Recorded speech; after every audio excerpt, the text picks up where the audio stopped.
विकास पुरुष भारत के प्रधानमंत्री माननीय श्री नरेंद्र मोदी जी से मैं आग्रह करती हूं कि आज के इस अत्यंत आनंद के अवसर पर अपने बहुमूल्य विचारों की सौगात से हमें उपकृत करें।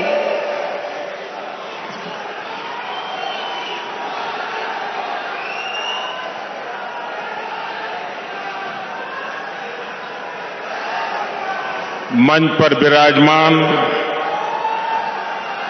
महाराष्ट्र के राज्यपाल श्रीमान भगत सिंह जी, यहां के लोकप्रिय मुख्यमंत्री एकनाथ शिंदे जी, इसी धरती के संतान और महाराष्ट्र के उज्जवल भविष्य के लिए प्रयत्नरत श्री देवेंद्र जी, नितिन जी, राव साहब दानवे, डॉक्टर भारती ताई और विशाल संख्या में पधारे हुए नागपुर के मेरे प्यारे भाइयों और बहनों,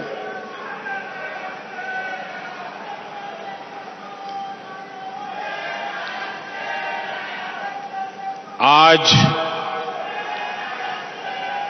संकष्टी चतुर्थी आहे।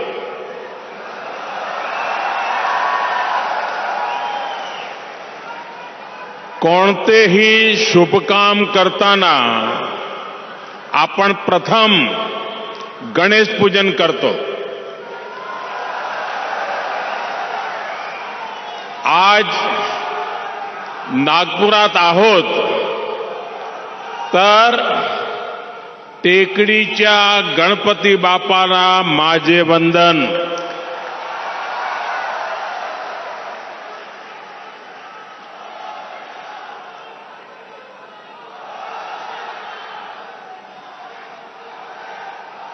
ग्यारह दिसंबर का आज का दिवस संकष्टी चतुर्थी का पवित्र दिवस है। आज महाराष्ट्र के विकास के लिए 11 सितारों के महानक्षत्र का उदय हो रहा है। पहला सितारा हिंदू हृदय सम्राट बाळासाहेब ठाकरे महाराष्ट्र समृद्धि महामार्ग, जो अब नागपुर और शिरडी के लिए तैयार हो चुका है। दूसरा सितारा नागपुर एम्स है, जिसका लाभ विदर्भ के एक बड़े क्षेत्र के लोगों को होगा। तीसरा सितारा नागपुर में national institute of one health की स्थापना है। चौथा सितारा रक्त संबंधी रोगों की रोकथाम के लिए चंद्रपुर में बना आईसीएमआर का रिसर्च सेंटर है। पांचवा सितारा पेट्रोकेमिकल क्षेत्र के लिए बेहद अहम सीपेट चंद्रपुर की स्थापना है। छठा सितारा नागपुर में नाग नदी के प्रदूषण को कम करने के लिए शुरू हुआ प्रोजेक्ट। सातवां सितारा नागपुर में मेट्रो फेज 1 का लोकार्पण और दूसरे फेज का शिलान्यास है। आठवां सितारा नागपुर से बिलासपुर के बीच आज प्रारंभ हुई वंदे भारत एक्सप्रेस है। नवा सितारा नागपुर और अजनी रेलवे स्टेशन के पुनर्विकास की परियोजना है। 10वां सितारा अजनी में 12,000 हॉर्स पावर के रेल इंजन के मेंटेनेंस डिपो का लोकार्पण है। 11वां सितारा नागपुर इटारसी लाइन के कोली नरखेड़ रूट का लोकार्पण है। 11 सितारों का यह महानक्षत्र महाराष्ट्र के विकास को नई दिशा देगा, नई ऊर्जा देगा। आजादी के 75 साल के अमृत महोत्सव में 75,000 करोड़ रुपए के इन विकास कार्यों के लिए महाराष्ट्र को, महाराष्ट्र की जनता को बहुत बहुत बधाई।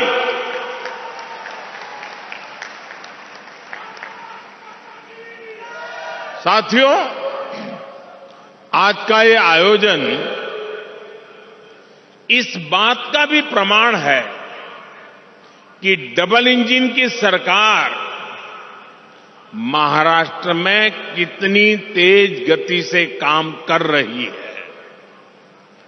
समृद्धि महामार्ग से नागपुर और मुंबई के बीच दूरी तो कम होगी ही, ये महाराष्ट्र के 24 जिलों को आधुनिक कनेक्टिविटी से जोड़ रहा है। इससे खेती किसानी को, आस्था के विभिन्न स्थलों में आने जाने वाले श्रद्धालुओं को, उद्योगों को बहुत बड़ा लाभ होने वाला है, रोजगार के नए अवसर बनने वाले हैं। साथियों, आज के दिन की एक और विशेषता है, आज जिन योजनाओं का लोकार्पण हुआ है उनमें इंफ्रास्ट्रक्चर विकास का होलिस्टिक विजन दिखता है। एम्स एक अपने आप में अलग तरह का इंफ्रास्ट्रक्चर है और समृद्धि महामार्ग दूसरी तरह का इंफ्रास्ट्रक्चर है। इसी तरह वंदे भारत एक्सप्रेस और नागपुर मेट्रो दोनों ही एक अलग प्रकार का कैरेक्टर है उस इंफ्रास्ट्रक्चर का, लेकिन ये सब एक बुके में, एक गुलदस्ते में अलग अलग फूलों की तरह जिससे निकलकर विकास की खुशबू जन जन तक पहुंचेगी। विकास के इस गुलदस्ते में बीते 8 वर्षों की मेहनत से तैयार विशाल बगीचे का प्रतिबिंब भी है। चाहे बात सामान्य मानवी के लिए हेल्थ केयर की हो या फिर वेल्थ क्रिएशन की हो, चाहे बात किसान को सशक्त करने की हो या जल संरक्षण की हो, आज पहली बार देश में ऐसी सरकार है जिसने इंफ्रास्ट्रक्चर को एक मानवीय स्वरूप दिया है। इंफ्रास्ट्रक्चर का एक ऐसा ह्यूमन टच जो आज हर किसी के जीवन को स्पर्श कर रहा है। हर गरीब को 5 लाख रुपए तक का मुफ्त इलाज देने वाली आयुष्मान भारत योजना हमारे सोशल इंफ्रा का उदाहरण है। काशी, केदारनाथ, उज्जैन से लेकर पंढरपुर तक हमारे आस्था स्थलों का विकास हमारे कल्चरल इंफ्रा का उदाहरण है। 45 करोड़ से ज्यादा गरीबों को बैंकिंग सिस्टम से जोड़ने वाली जनधन योजना हमारे फाइनेंशियल इंफ्रास्ट्रक्चर का उदाहरण है। नागपुर एम्स जैसे आधुनिक अस्पताल खोलने का अभियान, हर जिले में मेडिकल कॉलेज खोलने का अभियान हमारे मेडिकल इंफ्रास्ट्रक्चर का उदाहरण है। और इन सब में जो बात कॉमन है वो है मानवीय संवेदनाओं का तत्व, ह्यूमन टच, संवेदनशीलता। इंफ्रास्ट्रक्चर को हम सिर्फ निर्जीव सड़कों और फ्लाईओवर तक नहीं समेट सकते, इसका विस्तार कहीं ज्यादा बड़ा है। और साथियों, जब इंफ्रास्ट्रक्चर के काम में संवेदना नहीं होती, उसका मानवीय स्वरूप नहीं होता, सिर्फ ईंट, पत्थर, सीमेंट, चूना, लोहा दिखता है, तब उसका नुकसान देश की जनता को उठाना पड़ता है, सामान्य मानवी को उठाना पड़ता है।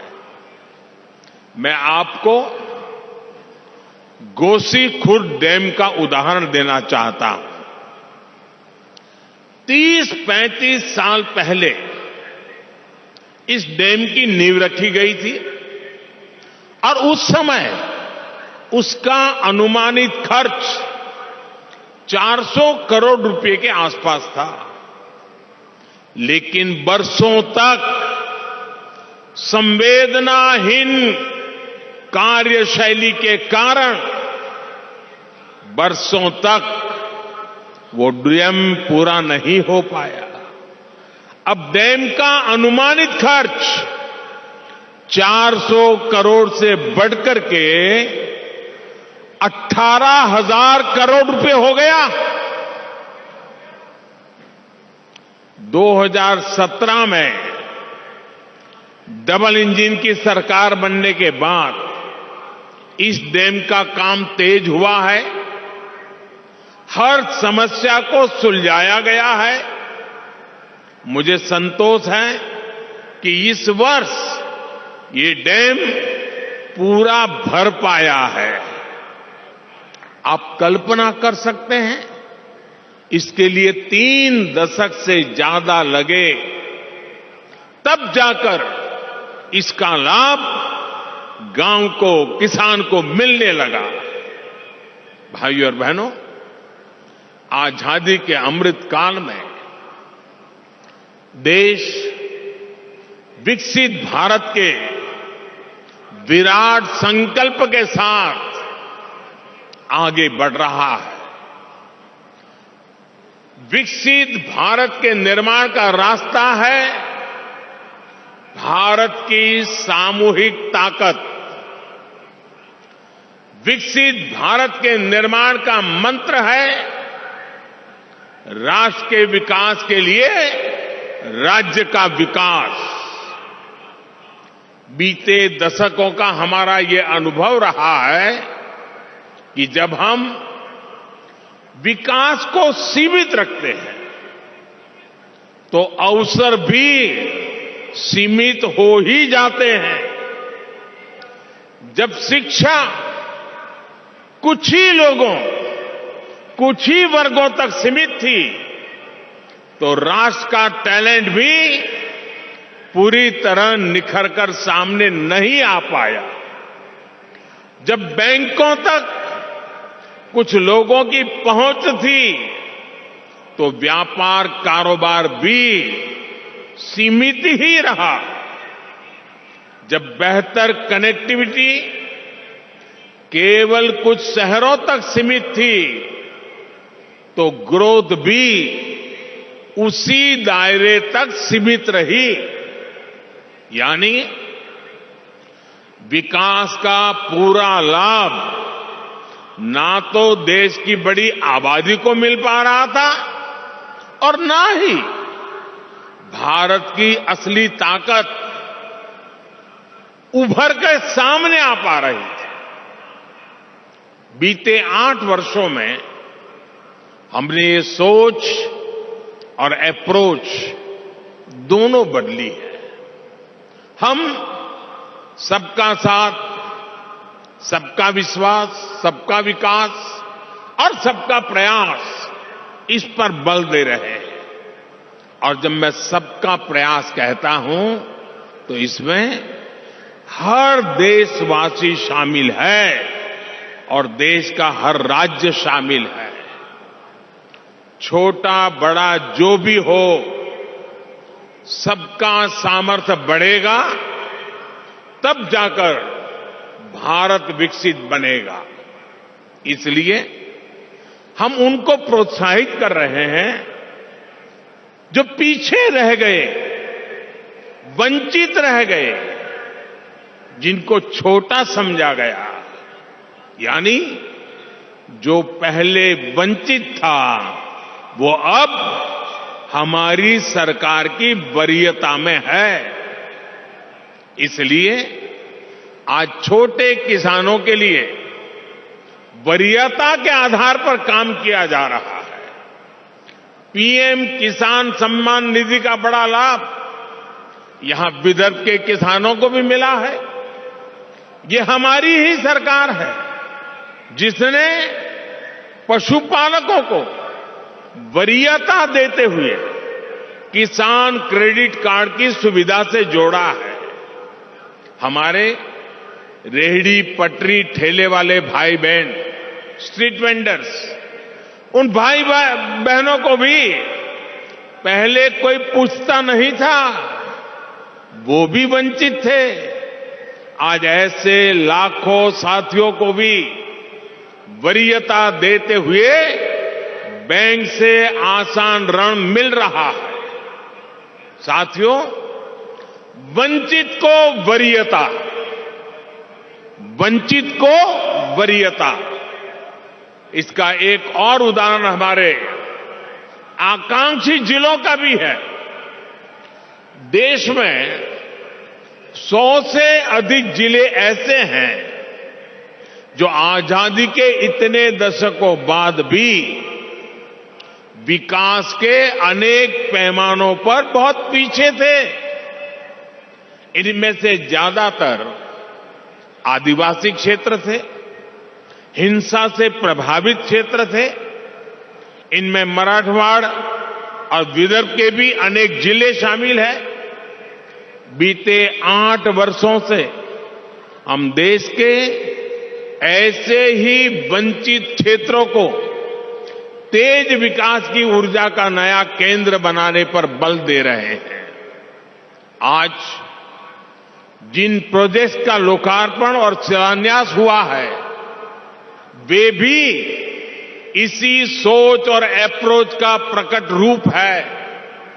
साथियों, आज आपसे बात करते हुए मैं महाराष्ट्र के लोगों को, देश के लोगों को भारत की राजनीति में आ रही एक विकृति से सावधान भी करना चाहता हूं। ये विकृति है शॉर्टकट की राजनीति की। ये विकृति है राजनीतिक स्वार्थ के लिए देश का पैसा लुटा देने की। ये विकृति है करदाताओं की गाढ़ी कमाई को लुटा देने की। शॉर्टकट अपनाने वाले ये राजनीतिक दल, ये राजनीतिक नेता देश के हर करदाता के सबसे बड़े दुश्मन है, जिनका मकसद सिर्फ सत्ता में आना होता है, जिनका लक्ष्य झूठे वायदे करके सिर्फ सरकार हड़पना होता है, वो कभी देश नहीं बना सकते। आज एक ऐसे समय में जब भारत अगले 25 वर्षों के लक्ष्यों पर काम कर रहा है, तो कुछ राजनीतिक दल अपने निजी स्वार्थ में भारत की अर्थव्यवस्था को तबाह कर देना चाहते हैं। हम सबको याद होगा जब पहली औद्योगिक क्रांति आई हिंदुस्तान उसका लाभ नहीं उठा पाया। दूसरी, तीसरी औद्योगिक क्रांति में भी हम पीछे रहे, लेकिन आज जब चौथी औद्योगिक क्रांति का समय है तो भारत इसे गंवा नहीं सकता। मैं फिर कहूंगा, ऐसा अवसर किसी देश के पास बार बार नहीं आता। शॉर्टकट से कोई देश चल नहीं सकता। देश की प्रगति के लिए स्थायी विकास, स्थायी समाधान के लिए काम करना, एक लॉन्ग टर्म विजन बहुत ही जरूरी है। और स्थायी विकास के मूल में होता है इंफ्रास्ट्रक्चर। एक समय दक्षिण कोरिया, साउथ कोरिया भी गरीब देश था, लेकिन इंफ्रास्ट्रक्चर के माध्यम से उस देश ने अपना भाग्य बदल दिया। आज खाड़ी के देश इतना आगे इसलिए भी है और लाखों भारतीयों को वहां रोजगार मिलता है, लाखों भारतीयों को, क्योंकि उन्होंने भी बीते 3-4 दशकों में अपने इंफ्रास्ट्रक्चर को मजबूत किया है, आधुनिक किया है और फ्यूचर रेडी किया है। अरे कब आपको पता होगा, आज हिंदुस्तान के लोगों को सिंगापुर जाने का मन करता है। कुछ दशक पहले तक सिंगापुर भी एक सामान्य आइलैंड कंट्री हुआ करता था। फिशरीज से कुछ रोजी रोटी लोग कमा लेते थे, लेकिन सिंगापुर ने इंफ्रास्ट्रक्चर पर निवेश किया, सही आर्थिक नीतियों पर चला और आज वो दुनिया की अर्थव्यवस्था का इतना बड़ा केंद्र बना हुआ है। अगर इन देशों में भी शॉर्टकट की राजनीति हुई होती, टैक्स पेयर का पैसा लुटाया गया होता, तो ये देश कभी उस ऊंचाई पर नहीं पहुंच पाते जहां आज है। देर से ही सही, भारत के पास अब यह अवसर आया है। पहले की सरकारों के समय हमारे देश के ईमानदार करदाताओं ने जो पैसा दिया, वो या तो भ्रष्टाचार की भेंट चढ़ गया या फिर वोट बैंक को मजबूत करने में खप गया। अब समय की मांग है कि सरकारी खजाने की पाई पाई का उपयोग देश की पूंजी, युवा पीढ़ी के उज्जवल भविष्य के लिए निर्माण पर खर्च होनी चाहिए। मैं आज भारत के हर युवा से आग्रह करूंगा, हर टैक्स पेयर से आग्रह करूंगा, ऐसे स्वार्थी राजनीतिक दलों को, ऐसे स्वार्थी राजनीतिक नेताओं को एक्सपोज करिए। आमदनी अठन्नी, खर्चा रुपया, ये वाली कुनीति लेकर के जो राजनीतिक दल चल रहे हैं, वे इस देश को भीतर से खोखला कर देंगे। दुनिया के कई देशों में हमने आमदनी अठन्नी, खर्चा रुपया, ये ऐसी कुनीति की वजह से पूरी अर्थव्यवस्था को तबाह होते देखा है। हमें मिलकर भारत को ऐसी कुनीति से बचाना है। हमें याद रखना है, एक और आमदनी अठन्नी खर्चा रुपया, ये वाली दिशाहीन कुनीति और सिर्फ स्वार्थ है। वहीं दूसरी ओर देश हित और समर्पण भाव है। स्थायी विकास, स्थायी समाधान का प्रयास है। आज भारत के युवाओं के पास जो अवसर आया है, वो हम ऐसे ही जाने नहीं दे सकते।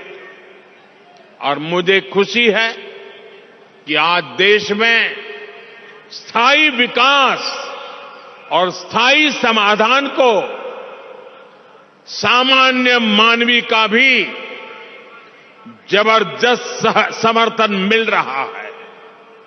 अभी पिछले सप्ताह गुजरात में जो चुनाव के नतीजे आए हैं, वो स्थायी विकास और स्थायी समाधान की आर्थिक नीति, विकास की रणनीति का परिणाम है। मैं शॉर्टकट अपनाने वाले ऐसे राजनेताओं को भी विनम्रतापूर्वक, आदरपूर्वक कहूंगा कि स्थायी विकास के विजन को समझिए, उसके महत्व को समझिए। आज देश के लिए उसकी कितनी जरूरत है, उसको समझिए। शॉर्टकट के बजाय स्थायी विकास करके भी आप चुनाव जीत सकते हैं, बार बार चुनाव जीत सकते हैं। ऐसे दलों को मैं कहना चाहता हूं, आपको डरने की जरूरत नहीं है। मुझे विश्वास है, जब आप देश हित को सर्वोपरि रखेंगे, तो शॉर्टकट की राजनीति का रास्ता भी जरूर त्याग करेंगे। भाई और बहनों, एक बार फिर महाराष्ट्र के लोगों को, देश के लोगों को इन परियोजनाओं के लिए मैं बहुत बहुत बधाई देता हूं। और मैं मेरे नौजवान दोस्तों से कहता हूं, ये जो मैंने आज 11 सितारे दिखाए हैं, जो मैंने आज 11 सितारों की आपके सामने गिनती की है, ये 11 सितारे आपका भविष्य गढ़ने वाले हैं, आपके लिए अवसरों को जन्म देने वाले हैं। और यही रास्ता है, यही रास्ता सही है। एषः पंथः, एषः पंथः, इस मंत्र को लेकर के आइए, पूर्ण समर्पण भाव से अपने आप को खपा दे। 25 साल का ये मौका हम जाने नहीं देंगे दोस्तों। बहुत बहुत धन्यवाद।